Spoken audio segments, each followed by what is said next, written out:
Greetings and welcome to the Barbra Gentry-Pugh Show. I am deeply honored to have as my special guest today Mayor Brenda Lawrence of Southfield, Michigan. Brenda is the candidate for the 14th District Congressional seat. Yes. Welcome, Mayor Lawrence. Thank you for having me. It's a pleasure that you could be here with us and share with our audience just what a great job you've done and the great job you're going to be doing as our Congresswoman. We speak that prophetically. Yes, and I accept it. So I just want to take this opportunity again to welcome you to the show. I just want to give a little bit of information about Mayor Lawrence. In 2001, she became the first female and the first African American mayor of Southfield. Yes. And she's had the 4 terms. Yes. 12 years. Yes, wow. I'm in my 13th year. Of over 72,000 residents. Wow.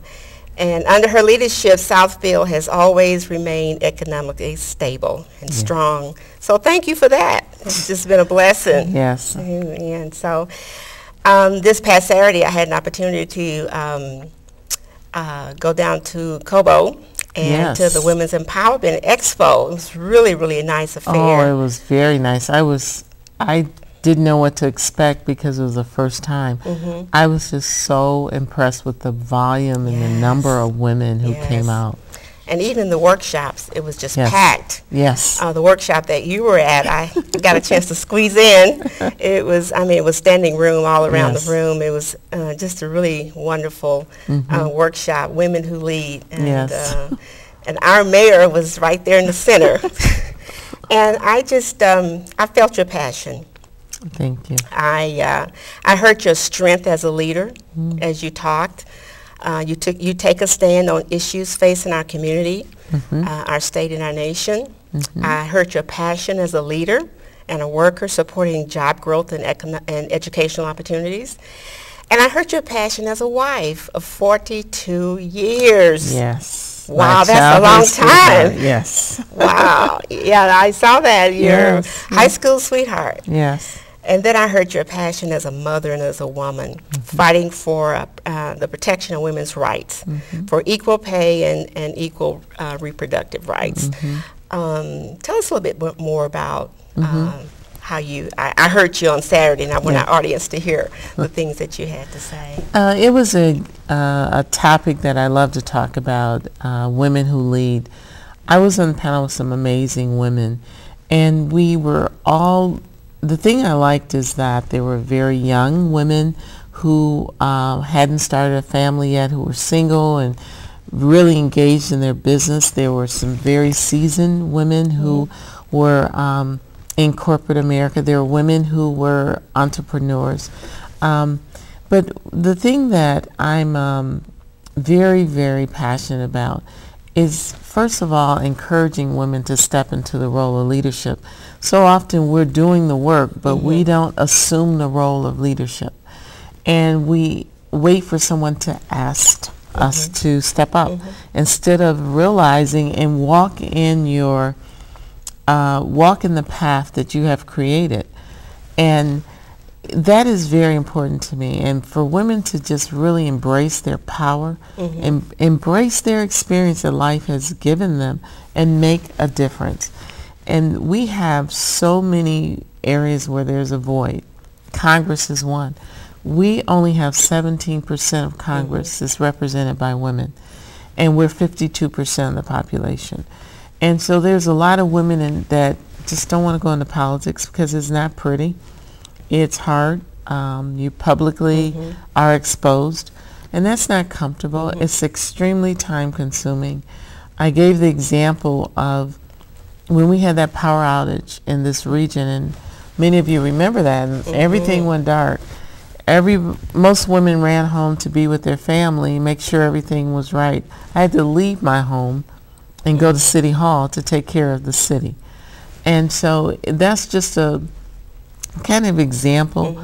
And the question that was really interesting to me was, can a woman have it all? I remember that question. And very interesting comments. And I remember exactly what you said.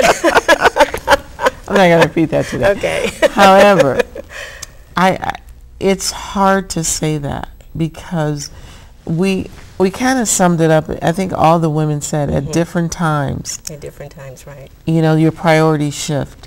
What is everything? You know, is everything a marriage, children? Is it a career? Is it being able to take care of your health? Is it freedom? Is it money? You know, what is everything? And it changes throughout your life. I mean, I'm at a point now where I really want to devote more time to my health, to taking the time to be disciplined and make my health a priority. And I'm challenged with that because with my schedule, with goals that I've set, I'm in a campaign. Am I eating right? You know, am I actually exercising and doing the things that I need to do? I've been married for 42 years, and you know, I will say this. I said I married my childhood sweetheart, and I just don't have the energy to train a new husband. So I want to keep this one. You want to keep him. And so a priority of mine, you know, is to really make sure that I make sure that he knows how much I appreciate him, love him, and take that time. Being a grandmother right now is extremely important to me, and investing in my grandchild's life. Well, we're just happy that you made the sacrifice because you've done a wonderful job. Thank you. And I heard some of the challenges on Saturday, but what is the greatest challenge as mayor or as you anticipate as Congresswoman? Because we're saying that that's going to happen. So what do you foresee? The biggest challenge being a public figure is really getting a grasp of all the diverse issues. Every corner you turn, there's a new issue, there's a new concern. How can I, as an elected official, address the needs of those who have entrusted their vote and their trust in me? How do I take care of them? How do I hear their voice? How do I be responsive? The hardest thing for a politician or elected official is to say no. And there's times you can't give the answer that someone wants, and you can't fix everything. So that's a challenge, because at the end of the day, I want to think that I fix everything. But also the challenge, and it's also a reward, is that you're at so many different tables. You're at the table for children issues, for senior issues, for community development, for fixing roads, for health care, for immigration. So many tables that you have to sit at. And in Congress, not only am I going to be responsible for taking care of a community, it's an entire district. And then really when I'm voting, I'm setting policy for the United States of America. Man. So. Well, we trust you. Thank you. Just a little bit more about Brenda, Mayor Lawrence. She was born and raised in Detroit. Yes. She graduated from Pershing High School. I'm a doughboy. Yay. Her children went to the Detroit Public Schools. Yeah. And she worshiped, and she's worked here, and she served in public office here. Yes. She is the president of the National Association of Democratic Mayors. She's got a lot of influence there. Yeah. And she was a Democratic Lieutenant Governor nominee. Yes. In 2010, yes, and was the first African American female mayor party nominee for that position. Yes. That's great. I'm just proud of you. Oh, thank you. And proud that you have represented us so well.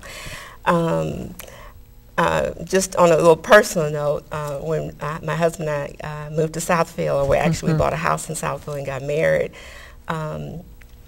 and we got this letter in the mail, and because my husband prided himself on having this beautiful yard, and so we got the letter, and he was so excited about this letter. We're gonna go see the mayor. I said, oh, really?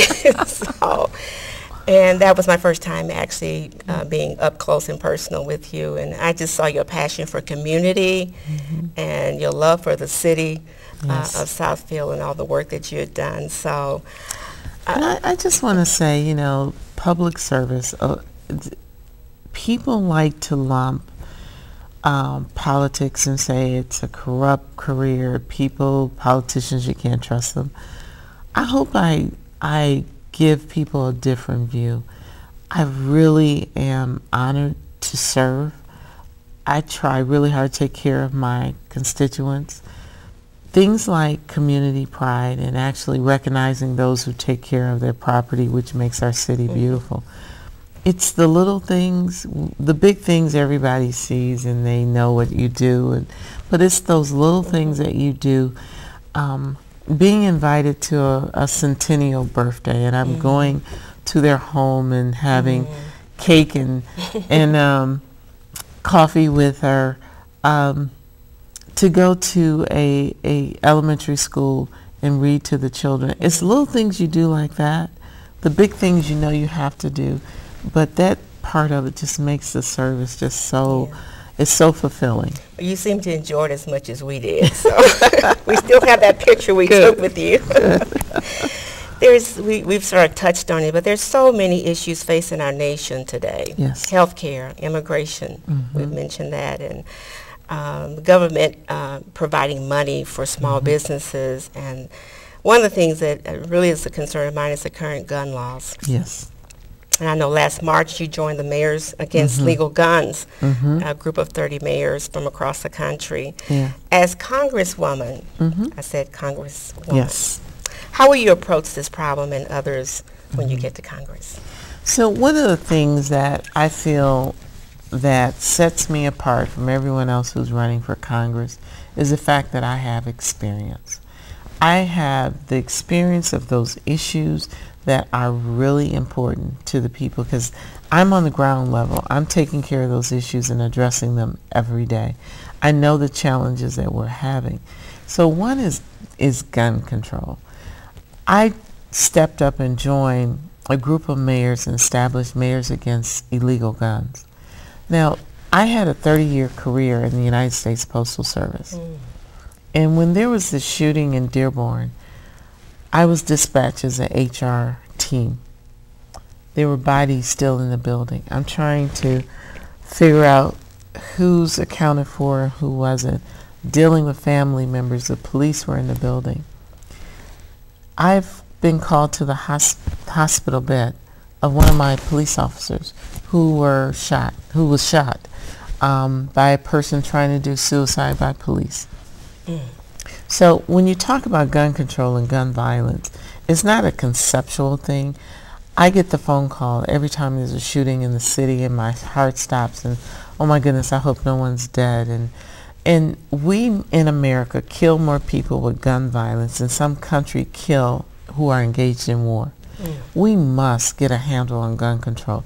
And one of the things that troubles me, there's a loophole in the law that gun shows, you can literally walk into a gun show, pick a gun up off the table, no background check, no license.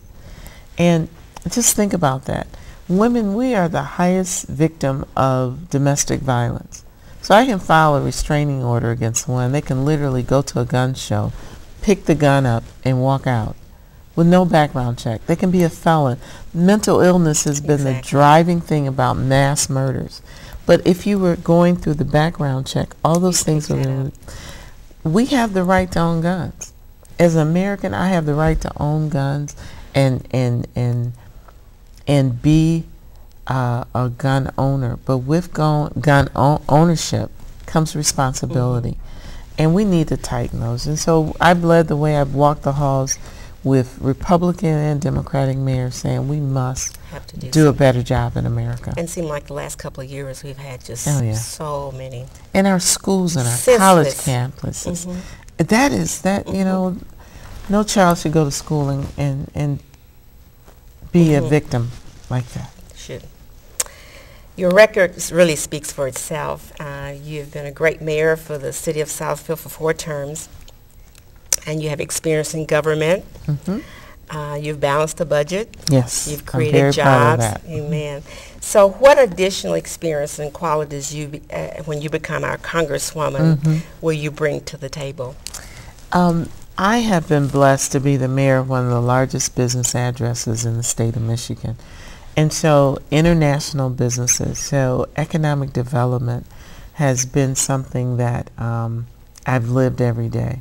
And so creating jobs, partnering international, because we're in a global economy now.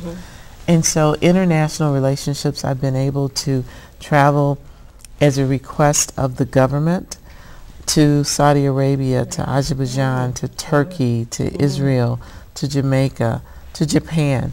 And so I'm bringing this global perspective of meeting with other governments and how we can foster those relationships so that we can not only have allies, but also create economic development opportunity international.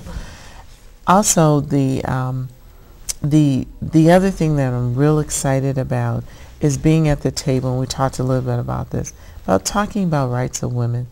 Pay equality is a big issue now. We make as women 77 cents to every dollar that a man makes. And what's criminal about that is that inequity follows a woman till her death because her retirement is based on that 77 cents and the man is based on that dollar. And so we must have someone that will step up to the plate to fight that. This most recent Hobby Lobby ruling from the Supreme Court, who would think in the year 2014 that there would be a talk about a woman, has nothing to do with abortion, it's about contraceptives, to be able to plan her family. It should be a right. It should be a right. And how dare you say that a man or a company can say, well, we don't think you should take birth control. And they know for a fact if a woman does not have the ability to plan her pregnancies, the health risks, and even her employment is at risk. And this is something that is very troubling in America. But a woman's body and her choices for her reproductive rights is something that I feel very strongly about. And we need someone to speak up and be at the table. And it's her body. No matter what their position is, it's your body, and you should have a choice. And as far as the 77 cent, women work very hard.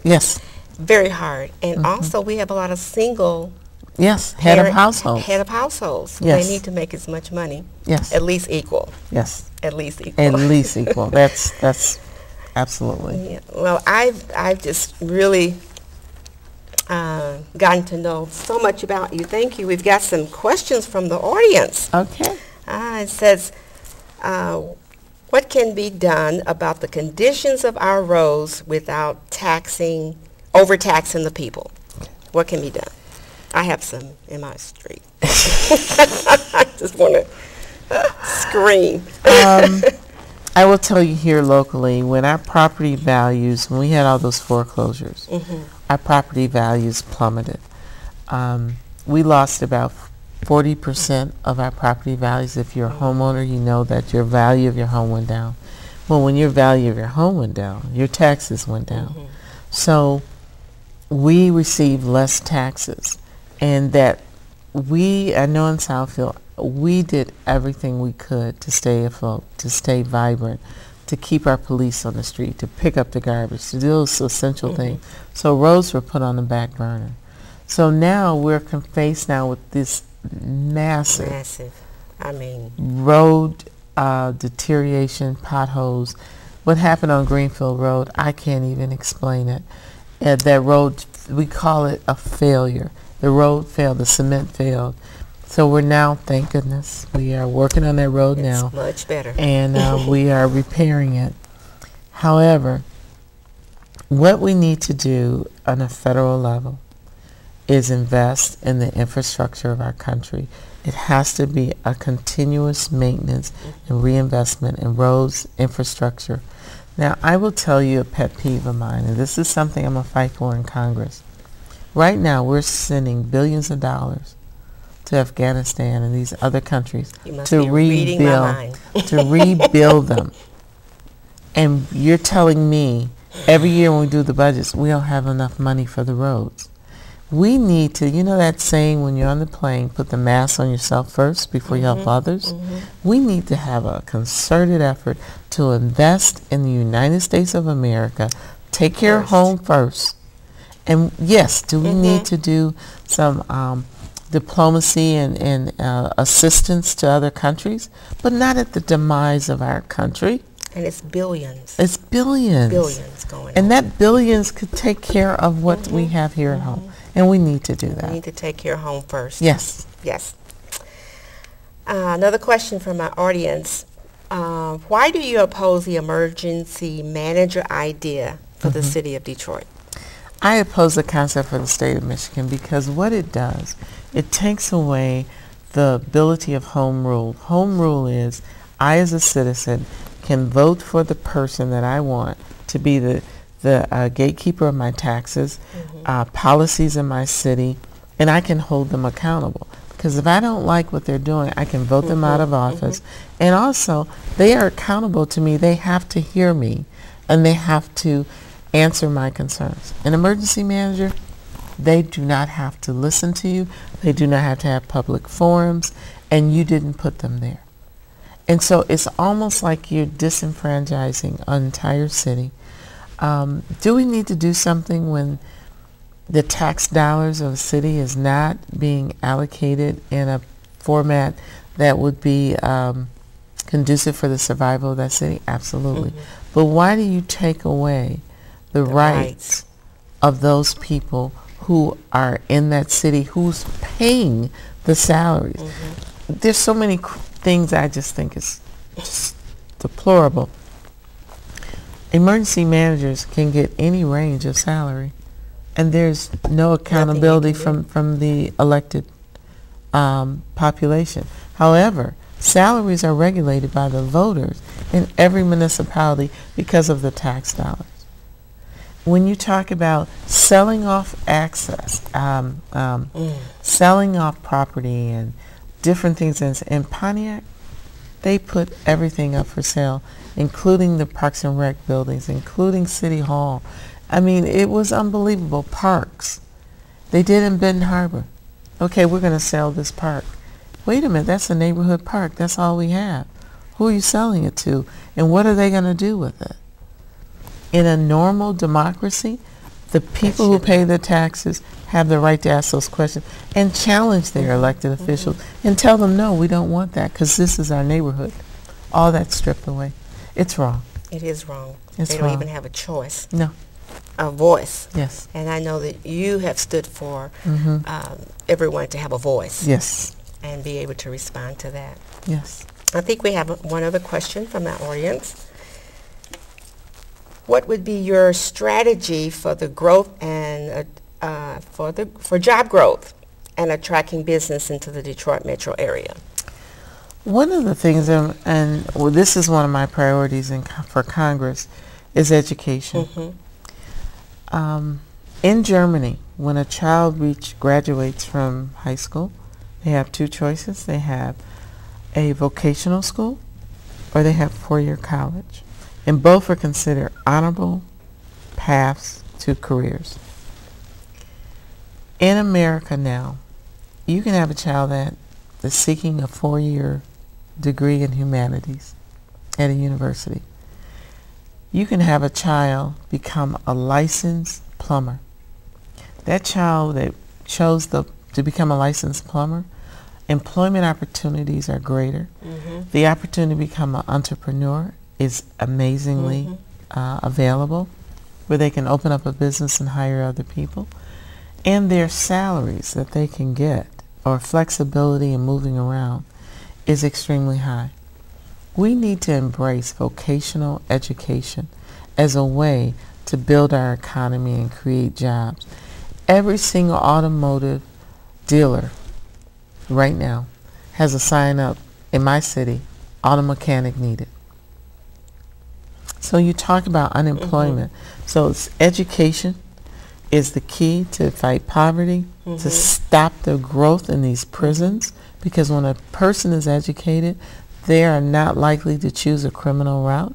True. And also, it's when you have education, you're reducing unemployment and you're growing the economy. And even if it's not a college education, at least a vocation. That's what I'm saying. It's what you're talking about, a skilled trade. Yes. Yeah. And you can be a middle-class person. You can create your own business. It's an honorable profession, and we need to embrace that. And what I want to do on a federal level is that you can get a Pell Grant. You can get a scholarship. You can get financial aid to go to a vocational school, the same as you would through a four-year university. Great. Awesome. We're ready for you to fight for us. Before our time is up, I would just like to know if you would like to share with our audience, what is your philosophy of life? I just think that would sort of wrap it up for us. I have a philosophy, and I share this, especially with young women. There's something that I think everyone should do. First is to have a love of something that's greater than you. For me, it's my faith in God. Young people especially, because there's so many times there's failures or disappointments in life. But when you have a faith in something that's bigger than you, it sustains you. It carries you through always. Every person who lives will have disappointments and failures. But when you believe that there is someone bigger, something greater, for me it's my love of God who loves me unconditionally, forgives me. I think that you should have a love of self. You should love yourself, forgive yourself, have a sense of humor. And then lastly, you should have someone in your life who loves you. And on last Saturday, I remember one of the ladies talking about how important it was, not only for education, but also knowing who you are. Yes. And believing in who you are and giving it your best. Well, I just appreciate all that you've done for Southfield as our mayor. And I don't think there's any greater reward than investing in the lives of people. Yes. And you've done an excellent job doing that. Thank you. And tell your husband we will make sure you have some time to be with him.